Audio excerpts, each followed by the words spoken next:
So it's very interesting, having just become a mom about a year, just over a year ago now, how the dynamic between my mother and I has intensified.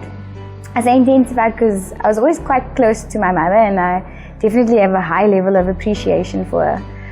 But until you're the one that has changed the 100 and something or 1,000 and something nappy and woken up so many times a night and nursed a sick child and had to make the sacrifices yourself, you really grow in appreciation for what your own mother did for you all those years ago.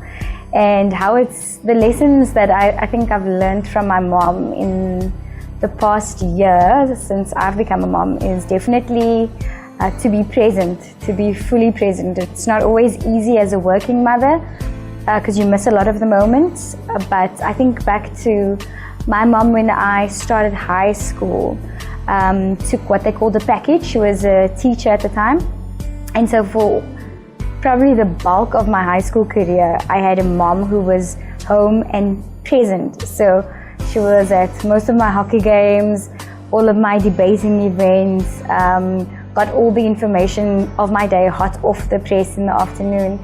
So that's helped me to become a more present mom as far as I possibly can, still adjusting to the work-life balance. Some other lessons that she's taught me is to really celebrate your child and to love your child for who they are, not for your expectations that you've placed on them. My mom was very affirming of me while I was growing up, and I try to take a lot of that affirmation and pass it on to my daughter now. Another lesson would probably be to really stand up for what you believe in. And my daughter is quite young now, so it's a bit hard to teach her that.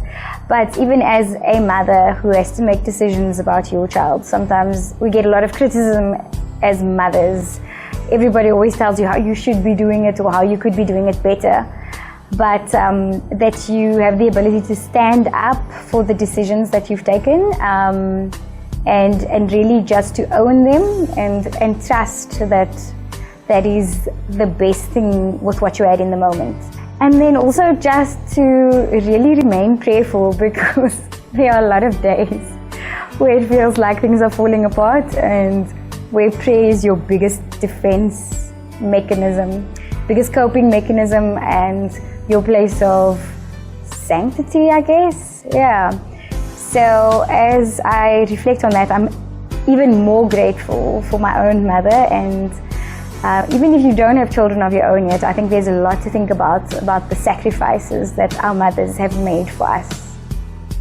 This Mother's Day, I know as moms it's not always easy to know that you are appreciated, but I think the truth is that we do appreciate, we do value our mothers, and I'd just like to say to my own mom, a wonderful and happy Mother's Day, and to all mothers out there, young, old, new, first time, experienced mothers, and especially to those mothers who are mothering people even though they don't have biological children of their own, because I had lots of non-biological mothers.